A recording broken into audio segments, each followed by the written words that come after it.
So today, we're going to talk about alignment. We've been calling this gathering the art of allowing for a number of years. And the reason that we like that title so much is because it speaks to what your true power is, and it speaks to what your true path to that power is.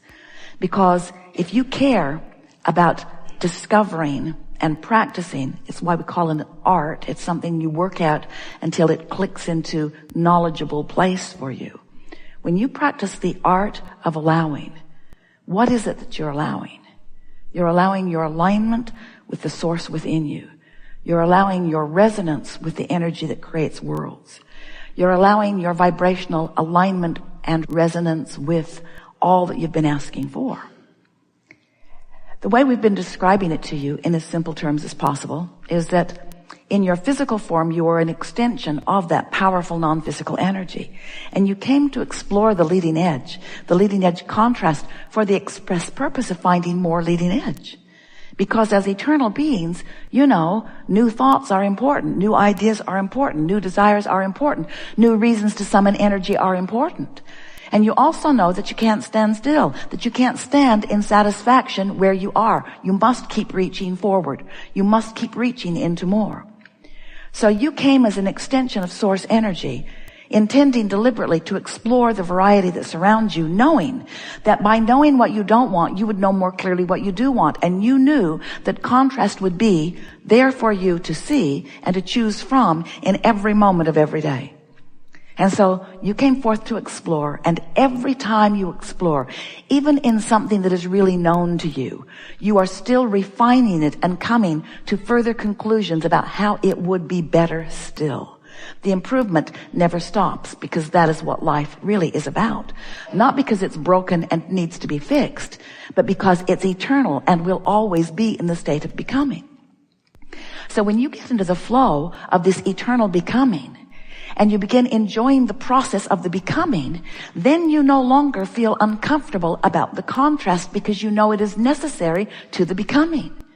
We want you to know that there are always reasons to want more, that you are always refining, and that when you have that knowledge, that attitude, that nothing has ever gone wrong, it's just another door opening for more to come to you. That is the reason, in fact, that you come back again and again and again. You don't say, I'll go forth and this time we'll get it right. We'll decide what politics are right. We'll decide what religion is right. We'll decide what is the proper way to raise children. We'll decide what is appropriate food to eat. We'll get it all decided and we'll write it down. Maybe we can get God to write it on tablets and put it somewhere. We'll get it all written down, and then we will come forth and we will find a way of complying with what has already been decided. We will be obedient. And we say, you will be bored. And you would really be dead, and there is no such thing as dead. You would be finished if you did not have the opportunity to explore and come to your own personal new conclusions about what you want. Life would not flow through you. And what we want to convince you about is that once you come to those personal conclusions, no matter how broad or narrow or important or unimportant you deem them to be, once you come to those important conclusions, once you come to a decision about something that you want, the energy that creates worlds lines up behind you, lines up to support you, lines up to fuel you and feed you, in the same way that the energy that creates worlds, because this is how it works, you see. You are a leading edge creator, and you are meant to come to new decisions. So whether you ever hear this from us or anyone else or not, it really would not make any difference, because it doesn't stop it from happening just because you're unaware of it. Just because you don't know that you're a leading edge creator doesn't mean that you aren't. And just because you don't know that you are a vibrational creator doesn't mean that vibration is not responding to you. And just because you've never heard of law of attraction doesn't mean that it doesn't consistently respond to the vibration that you're offering. All of those things are happening even in your ignorance of them. We call that creating by default. So even if you don't know why you're here, you're still here. And even if you don't know why you're exploring contrast, you still are. And even though you don't know you're giving birth to rockets of desires, you still are. So step one of the creative process is always happening, whether you know that it is or not. You are all contributing to the vortex, this vortex of creation that is the newly found desires that you are collectively adding to and individually adding to. So whether you know it or not, you are synthesizing life, and you are giving birth to new desires, and you're fulfilling your reason for being, because you are reaching into what is and asking for more, even if you don't put it into those words. And the source within you is always doing its part by riding the rocket of your desire, holding fast to the new idea, and finding vibrational resonance with it, and focusing completely and singularly upon it, meaning no split energy, holding it for the ready manifestation that you are calling fulfillment of whatever it is you've been asking for. So step one happens without you knowing it, and step two isn't your work anyway. But step three is what we are calling the art of allowing, is your work. And that work is, you must, if you want to feel good. You must, if you want to find resonance with who you are. You must, if you want to fulfill your reason for being. You must find a way of being a vibrational match to what you have through your life's work put into your vortex, into this vortex of creation. You must find a way of becoming a vibrational match to this idea, to this newness that you desire. You must find a way to feel prosperous even before the money comes or the money can't come. You must find a way to feel clarity even in confusion. And you might say, well, that doesn't sound that easy. And we say, it's easier than you have been believing it to be.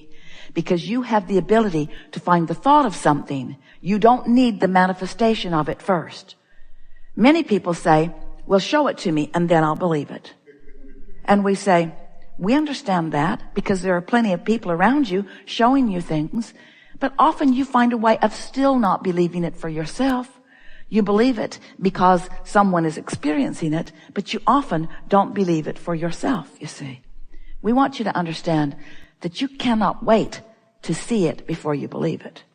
And if you will find a way of believing it before you see it, then it must show itself to you. A belief is just a thought you keep thinking. It's just a practiced thought. Sometimes Esther would say to us, well, Abraham, I know you don't think I should be thinking about this because it doesn't feel good when I think about it. But it is true. It's true. And therefore, because it is true, I think that it deserves my attention. And we say, anything you give your attention to becomes true. And the more attention you give it, the realer it becomes, the closer it comes to you. So if we were standing in your physical shoes, the criteria that we would use for things that we would give our attention to are not the truth of them, not the evidence of them, not even if a lot of others or even most others are looking at them in that way.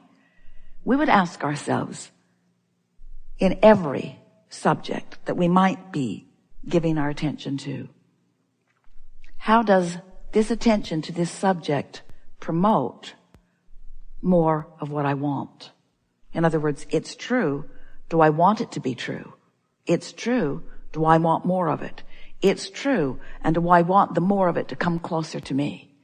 And if the answer to that is yes, then give it all the attention you have time to give it. Talk about it, write about it, blog about it. Blog about it. But if it is not something that feels good when you give your attention to it, do your best to distract yourself from it. And sometimes you say, but it is so true and so vivid and so up close to me, I cannot seem to turn my attention from it. And we say, yes, you can. You just have to try a little harder. And often you say, but Abraham, it is so vivid and so real. And we say, why is it real? You've been giving your attention to it. Want to make it less real for you? Turn your attention from it. And you say, but it's so close and it is so big and it is so loud. And now there are other people around me pointing right at it and asking me, do you see that? Do you see that? Do you see that? Do you see that? So the art of allowing is figuring out which things deserve your undivided attention and which things don't. And your emotions are your very valuable key to that. And then once you have decided what you actually want to give your attention to, that you want to focus upon until it becomes an active belief within you. You see, when you give your attention to something, it's vibrating. And when you give your attention to it for a little while, it vibrates with more stability within you. And when something vibrates with stability within you, now it has attraction power, and it will show itself to you in more and more vivid, real ways. So once you have decided, well, this is something that I want to come to me in more vivid ways, then give it your attention. But if it is not something you want to come to you in more vivid ways, you must distract yourself from it. So some say, okay, I'm not going to think about that thing anymore. We say, what thing? That thing you're thinking about? Yeah, that thing over there that I'm thinking about, I'm not going to think about that thing anymore because I don't want that thing that I don't want to come into my experience anymore. I don't want to think about that thing that I'm thinking about. And we say, well, how are you going to deactivate it? How do you deactivate a vibration within you? You don't do it by looking at it and saying, I'm deactivating you. Because what you look at is more fully, more further activated. So how would you deactivate yourself from that thought? Think another one. Look someplace else. But then you say, it's really hard to turn my attention very far away from that. And we say, we know it is because it's active and the things that are around you are a lot about that. Might be different faces, might be different places, but they are behaving pretty much the same way because it's active within you. So how are you going to deactivate a vibration within you? Well, it's simple. Simpler than you know. If you meditate, you stop thought. That's a good plan. When you sleep, you deactivate it for a while. But when you wake up, you pick it right up where you last left it. You could deliberately try to change your thought about it, but that's a little bit harder because you really only have access to thoughts that are somewhere in the vicinity. But you could gradually move to a better feeling place, gradually. Or you could take the subject that is causing you the negative emotion, because that's how you know it's one you want to let go of, yes? You could take the subject that you are feeling negative emotion about, and you could become vague about it. General about it.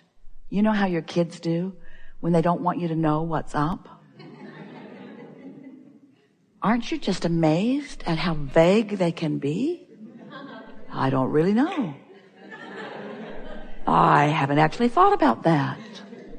I don't remember. Yes, you do. I know you remember. I know you remember, you say to them, because you've been extracting specifics from them for a while. But we're wanting you to let them off the hook. We're wanting you to let yourself off the hook. We're wanting you, if you're feeling negative emotion, to teach yourself the art of vagueness. I don't really know. I haven't really thought about that. I don't really have time to think about that right now. I don't need to think about this right now. It'll be all right. Don't worry about it, Mom. Don't worry about it. It'll be all right. If you can practice the art of vagueness on subjects that make you feel negative emotion, and the art of specifics on subjects that do make you feel good, you will have figured deliberate creation out precisely, because that really is all there is to it. The more you talk about unwanted things, the more specific they become within you. The more specific the vibration of them is. And the more specifically law of attraction will deliver the details of these unwanted things to you. Now we know that as humans, you've wanted God, and more recently, law of attraction, to be more discerning and to not give you what you're offering a vibration about, but to give you instead what you want. But it doesn't work that way. Law of attraction is not giving you what you want. Law of attraction is giving you what's active in your vibration. So that really begs the question, doesn't it? Is what's active in my vibration really what I want? Is it? Am I offering a steady, active vibration about my true desires? Or am I offering a steady vibration about what is? Well, if what is your true desire, then that's really a good plan. But if you're reaching for something different or something more, and you always are reaching for more, then you're wanting to use a different criteria for that which you give your attention to. We have enjoyed this interaction immensely, and we mean it. In other words, we were interacting. As we've been visiting, your vibration has come right up to speed. As we've been rambling here about these things that for the most part you already know, holding you in a steady conversation about them, you have come into vibrational alignment with your true knowledge about how to